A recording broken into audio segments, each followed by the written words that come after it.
যুক্তরাষ্ট্রে দীর্ঘমেয়াদী পাল্টা আঘাত হানার হুমকি ইরানের, লেবাননে ইসরায়েলি হামলায় ৩০ জনের বেশি নিহত। মধ্যপ্রাচ্য সংঘাতের প্রভাবে যুক্তরাষ্ট্রে বেড়েছে পেট্রোলের দাম, ইরান যুদ্ধ শেষ হলে দ্রুত কমবে দাবি ডোনাল্ড ট্রাম্পের।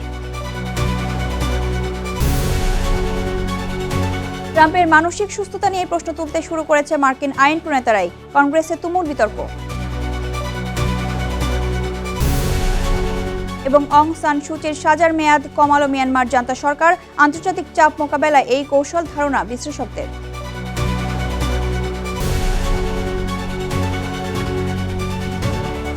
বিশ্বজুড়ে ঘটে যাওয়া দিনের গুরুত্বপূর্ণ ঘটনাবলী নিয়ে আরটিভির নিয়মিত আয়োজন সারাদিনের বিশ্বে আপনাদের সঙ্গে আছে আমি আমরিন ইভা।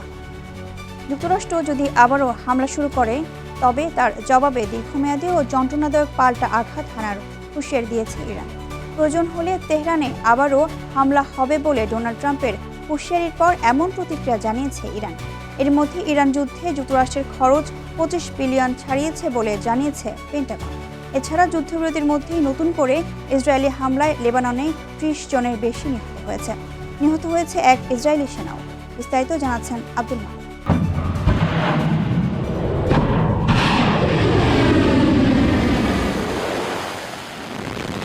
ইরানের সাথে যুদ্ধবিরতি শুরুর পর বারবারই চুক্তি করতে চাচ্ছে যুক্তরাষ্ট্র, তবে দর কষাকষি আশানুরূপ না হওয়ায় চুক্তিতে যায়নি ইরান। চুক্তি না করার জন্য বারবারই তেহরানে আবারও হামলার হুমকি দিয়ে আসছে মার্কিন প্রেসিডেন্ট ডোনাল্ড ট্রাম্প।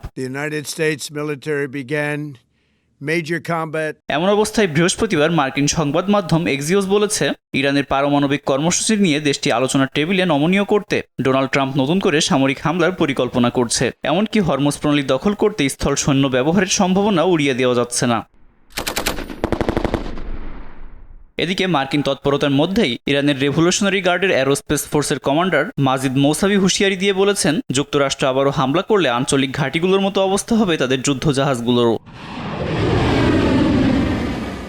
দেশটির স্পিকার মোহাম্মদ বাগের কালিবাফ বলেছেন, মার্কিন অবরোধের কারণে ইরানের কোনো তেলকূপের ক্ষয়ক্ষতি হয়নি, বরং এই পদক্ষেপ বিশ্বব্যাপী তেলের দাম বাড়িয়ে দিয়েছে। প্রকৃতপক্ষে বৃহস্পতিবারও আন্তর্জাতিক বাজারে তেলের দাম ছাড়িয়েছে $120। পাশাপাশি ইরান যুদ্ধে এখন পর্যন্ত $25 বিলিয়ন ব্যয় করেছে যুক্তরাষ্ট্র। বৃহস্পতিবার এমনই তথ্য জানিয়েছে পেন্টাগনের এক সিনিয়র কর্মকর্তা। তবে পেন্টাগন কিভাবে এই $25 বিলিয়ন হিসাব নির্ধারণ করেছে তা স্পষ্ট নয়। তবে বিশ্লেষকরা মনে করছেন এই সংখ্যা আরও বেশি হতে পারে। এদিকে অস্থায়ী যুদ্ধবিরতি সত্ত্বেও দক্ষিণ লেবাননে ইসরায়েলি হামলায় বৃহস্পতিবারও একদিনে ৩০ জনের বেশি নিহত হয়েছেন। এর মধ্যে শিশুসহ একই পরিবারের ৪ সদস্য নিহতের ঘটনা ঘটেছে। আব্দুল মালিক, আরটিভি। যুক্তরাষ্ট্রে পেট্রোলের দাম বেড়ে গ্যালন প্রতি $4.30 পৌঁছেছে। আমেরিকান অটোমোবাইল অ্যাসোসিয়েশন জানায়, এক সপ্তাহে প্রায় ২৭ সেন্ট দাম বেড়েছে। ডোনাল্ড ট্রাম্প বলেছেন, ইরান যুদ্ধ শেষ হলে দ্রুত দাম কমবে। হরমুজ প্রণালী অবরোধ ও কূটনৈতিক অচলাবস্থায় মূল্যবৃদ্ধির মূল কারণ। বৈশ্বিক বাজারে তেলের দাম $100 ছড়ানোর প্রভাবে ক্যালিফোর্নিয়ায় গ্যাসের দাম গ্যালন প্রতি $6 ছাড়িয়েছে। বিশ্লেষকদের মতে, সংখ্যা দীর্ঘ হলে মূল্যস্ফীতি ও অর্থনীতিতে চাপ আরও বাড়তে পারে। যুক্তরাষ্ট্রের প্রেসিডেন্ট ডোনাল্ড ট্রাম্পের মানসিক সুস্থতা নিয়ে প্রশ্ন তুলতে শুরু করেছে মার্কিন আইন প্রণেতারাই। ট্রাম্পের মানসিক অবস্থা এবং সামরিক বাহিনী পরিচালনের সক্ষমতা নিয়ে মার্কিন কংগ্রেসে তুমুল বিতর্ক হয়েছে। এছাড়া নানা জটিল প্রশ্নে বেশ বিপদে পড়ছেন মার্কিন প্রতিরক্ষা মন্ত্রী পিট হেগসেথ। বিস্তারিত জানাচ্ছেন Abdul Malik. Do you believe that the president is mentally stable enough to be the commander-in-chief?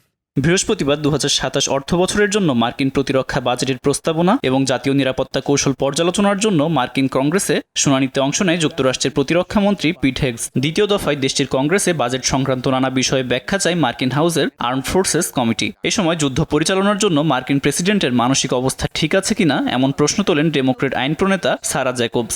Many Republicans have had these same questions. Marjorie Taylor Greene, president Trump সর্বাধিনায়ক হিসেবে দায়িত্ব পালনের যোগ্য কিনা তা নিয়ে অনেক সামরিক কর্মকর্তাকে আমি উদ্বেগ প্রকাশ করতে দেখেছি। সেক্রেটারি হেগসেথ, আমি আপনাকে একটা সোজাসাপটা হ্যাঁ অথবা না বোধক প্রশ্ন করতে চাই। আপনি কি বিশ্বাস করেন যে Donald Trump commander in chief হওয়ার জন্য মানসিকভাবে যথেষ্ট স্থিতিশীল? their commander-in-chief is posting these unhinged posts. জবাবে পিট হেগস ট্রাম্পের পক্ষ নিয়ে কথা বলেন। তিনি জানান, ডোনাল্ড ট্রাম্প অত্যন্ত সচেতন এবং তিনি সবথেকে যোগ্য কমান্ডার। তিনি উল্টো দাবি করেন, ট্রাম্প কেবল দেশের সুরক্ষা প্রতিরক্ষার কথাই ভাবছেন। I mean, you want to ask that question after you and your fellow Democrats defended Joe Biden? আপনি কি একই প্রশ্ন জো বাইডেনকে করেছেন? আপনি সর্বাধিনায়কের প্রতি যে ধরনের অবমাননা করেছেন আমি তাতে জড়াবই না। তিনি একজন অসাধারণ সর্বাধিনায়ক যিনি আমাদের সৈন্যদেরকেই প্রথমে রাখেন। The will of President Trump and the United States military to achieve our mission. এছাড়াও নানা জটিল প্রশ্নের মুখোমুখি হন প্রতিরক্ষা মন্ত্রী। ইরান যুদ্ধে যুক্তরাষ্ট্রের 25 বিলিয়ন খরচ হয়েছে জানানোর পর এক আইন প্রণেতা প্রশ্ন করে মিনাবি স্কুলের বাচ্চাদের হত্যার জন্য আমেরিকান নাগরিকরা কত শুল্ক দিয়েছে। এছাড়া প্রতিরক্ষা মন্ত্রীকে যুদ্ধ অপরাধী উল্লেখ করা সহ নানা অভিযোগ তোলেন শুনানিতে অংশ নেওয়া আইন প্রণেতারা। আব্দুল মালেক, RTV। মধ্যপ্রাচ্যের রণক্ষেত্রে ছড়ানো আগুনের আজ এশিয়ার ফসলের মাঠে। সারের দাম আকাশছোঁয়া, যোগান প্রায় শূন্য। থাইল্যান্ড থেকে ভিয়েতনাম, খরা ফসলের মৌসুমে দিশেহারা কোটি কৃষক। আজহার স্বপ্নেলের রিপোর্ট। ইরান ও ইসরায়েল যুদ্ধের জেরে বন্ধ বিশ্বের গুরুত্বপূর্ণ নৌপথ হরমুজ প্রণালী। বিশ্বের প্রায় 1/3 সারের সরবরাহ চলে এই পথ দিয়ে। ফলে থাইল্যান্ড থেকে ভিয়েতনাম পুরো এশিয়ায় দেখা দিয়েছে ভয়াবহ সার সংকট। থমকে গেছে ধান রোপণ মৌসুম, যা সরাসরি প্রভাব পড়েছে বৈশ্বিক খাদ্য নিরাপত্তায়। নাইট্রোজেন সহ ইউরিয়া সারের দাম এক ধাক্কায় 40% বেশি বেড়েছে। সংকটের মুহূর্তে মুখ ফিরিয়ে নিয়েছে চীনও। খাদ্য নিরাপত্তার অজুহাতে তারা ইউরিয়া সহ প্রধান সার রপ্তানি বন্ধ করে দিয়েছে। বিশ্বের 25% সার উৎপাদনকারী দেশ চীন। ভিয়েতনাম ও ফিলিপাইনের মতো দেশগুলো সারের জন্য চীনের উপর প্রায় 75% নির্ভরশীল হওয়ায় সেখানে হাহাকার শুরু হয়েছে। থাইল্যান্ডের মতো কৃষিপ্রধান দেশের কৃষকরা চাষাবাদ ছেড়ে দিচ্ছে। সারের উচ্চ মূল্য এবং দুষ্প্রাপ্যতার কারণে কৃষকরা দিনমজুর হিসেবে কাজ করতে বাধ্য হচ্ছে। এতে ধান উৎপাদন অর্ধেকে নেমে আসার আশঙ্কা দেখা দিয়েছে। সার সংকটের প্রভাব কেবল এশিয়ায় সীমাবদ্ধ নেই। যুক্তরাজ্য সহ ইউরোপের দেশগুলোতেও সারের পাশাপাশি জ্বালানি ও বিদ্যুতের দাম বাড়ছে। এর ফলে আলু, দুধ ও মাংসের মতো নিত্যপণ্যের উৎপাদন খরচ রেকর্ড ছুঁয়েছে। ইউরোপীয় বিশেষজ্ঞরা সতর্ক করেছেন যে খাদ্যদ্রব্যের দাম নিয়ে ধনী ও দরিদ্র দেশগুলোর মধ্যে নিলাম যুদ্ধ শুরু হতে পারে। এতে দরিদ্র দেশগুলো বাজার থেকে ছিটকে পড়বে এবং দুর্ভিক্ষ ত্বরান্বিত হবে। জাতিসংঘের বিশ্ব খাদ্য কর্মসূচি এর মতে 2026 সালে সার ও খাদ্য সংকটের কারণে অতিরিক্ত 45 মিলিয়ন মানুষ তীব্র ক্ষুধার মুখে পড়তে পারে। এশিয়ায় খাদ্য নিরাপত্তাহীনতা 24% বাড়ার ঝুঁকি রয়েছে। সংশ্লিষ্টরা আশঙ্কা করেছেন 1967 সালে সুয়েজ খালের মতো হরমুজ প্রণালীও যদি দীর্ঘদিন বন্ধ থাকে তবে বিশ্বজুড়ে প্রতি সপ্তাহে 10 বিলিয়ন খাবার কম উৎপাদিত হবে। এটি হবে গত কয়েক দশকের মধ্যে সবচেয়ে বড় মানবিক বিপর্যয়। ইরান ইসরায়েল যুদ্ধ দীর্ঘস্থায়ী হলে এশিয়ার ধান ক্ষেতগুলো মরুভূমিতে পরিণত হতে পারে। সার সরবরাহ স্বাভাবিক না হলে বছরের শেষে বিশ্ব এক ভয়াবহ দুর্ভিক্ষের মুখোমুখি হবে। তাই সারের এই হাহাকার কেবল কৃষি নয়, ভূরাজনীতি এবং মানবিক স্থিতিশীলতাকেও চরম ঝুঁকির মুখে ঠেলে দিচ্ছে। আজহার স্বপ্নীল, RTV। গাজা সিটির দক্ষিণ পূর্বাঞ্চলে বৃহস্পতিবার নিজেদের তাঁবুতে আগুন ধরিয়ে বিরল প্রতিবাদ জানিয়েছেন সেখানকার বাস্তুচ্যুত ফিলিস্তিনিরা। তীব্র মানবিক সংকট এবং যুদ্ধবিরতির পরও ইসরায়েলি হামলা ও হত্যাযজ্ঞ অব্যাহত থাকার প্রতিবাদে তারা এই কর্মসূচি পালন করে।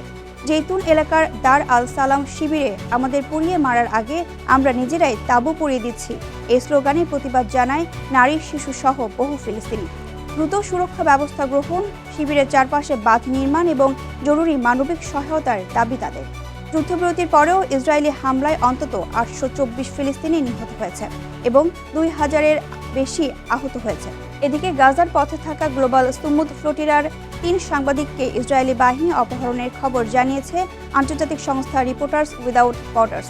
আটক সাংবাদিকদের মধ্যে রয়েছে আল জাজিরার ফরাসি সংবাদদাতা হাফেজ মিবা, তুর্কি ক্যামেরা পার্সন মাহমুদ ইয়াভুস এবং যুক্তরাষ্ট্রভিত্তিক জেটিও মিডিয়া সাংবাদিক অ্যালেক্স পোস্টন। মিয়ানমারের কারাবন্দী নেত্রী অং সান সুচির সাজার মেয়াদ কমিয়েছে জান্তা সরকার।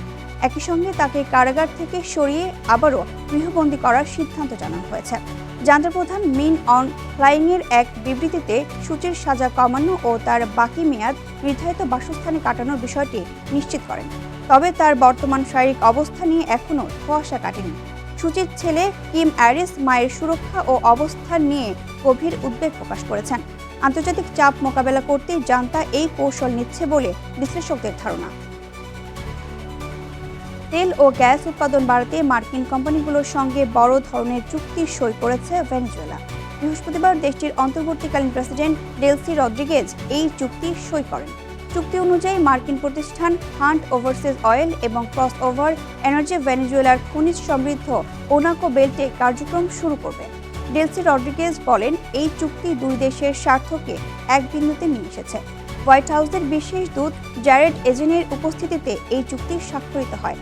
মধ্যপ্রাচ্যে অস্থিতিশীলতার কারণে বিশ্ববাজারে তেলের চড়া দাম ও সরবরাহ সংকটের মুহূর্তে ভেনেজুয়েলার এই পদক্ষেপকে অত্যন্ত গুরুত্বপূর্ণ বলে উল্লেখ করছেন তারা।